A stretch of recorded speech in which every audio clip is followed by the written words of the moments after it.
Hey YouTube! Welcome back to another episode of The Mediator. I'm your host Ben, and today I get to do my after show on Agent Carter. Now this is a 7-part miniseries that's airing on ABC to take over for Agents of S.H.I.E.L.D. for a while.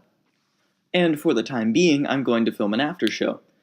Now, I'm going to do this a little differently than most channels. I'm going to split it up into a part 1 and a part 2. For those of you who haven't gotten a chance to watch it yet, I'm going to make the part 1 a non-spoiler version. Basically, just explain some good things without ruining the plot. Instead, I'm going to go over the plot in part 2, which I'm going to film on the weekend, just so everybody has time to watch it.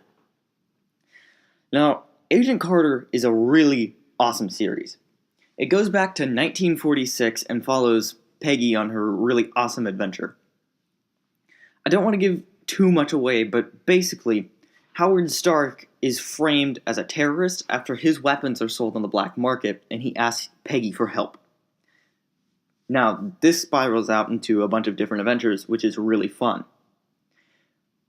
Along these adventures, Peggy has Edwin Jarvis, Howard Stark's butler, to kind of act as a sidekick, which actually makes for some really hilarious moments on the show. One thing I think this episode did really well was it made references to the original Captain America movie, but they didn't shoehorn it in. And that was really nice, because it was quite obvious that this was the character from the Captain America movies, and they couldn't really ignore it.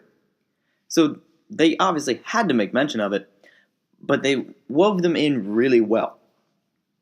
Also, Peggy is awesome! When I was watching this, I tried to compare her to any normal male lead, and Peggy really was awesome because she didn't feel like a stereotyped female lead. You know, the ones that are like always ready for a fight, always tough, and sometimes emotionally distant. She wasn't like that. There's actually a part where something really sad happens, and after having been in a giant fight, she actually breaks down into tears, which was amazing. That sounds really awful, but it was amazing because it showed that she had character, and she's a real person. And I think that is what makes a huge difference. One thing I found particularly interesting is Peggy's reaction to a 1940s-style radio show, which features Captain America going on typical 1940s superheroes' adventures, fighting Nazis, and saving the damsel in distress. Peggy doesn't really like this, considering she's fought on the front lines with the actual Captain America, and knows that he has a lot more substance to that. She gets really mad and a little bit sad about it, which is something really interesting if you compare it to the final scenes in Captain America: The First Avenger, when Steve wakes up to the new world and realizes that he missed his date with Peggy.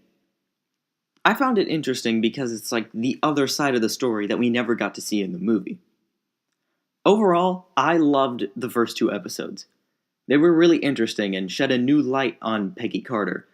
And Haley Atwell, the actress who plays Peggy, kills it. And I really hope that they continue the miniseries later and do something similar to this next year, or maybe just give her her own show on Netflix or something interesting. Well, that's it for my non-spoiler review of Agent Carter. Stay tuned because the Part 2 spoiler edition will be featured on the weekend.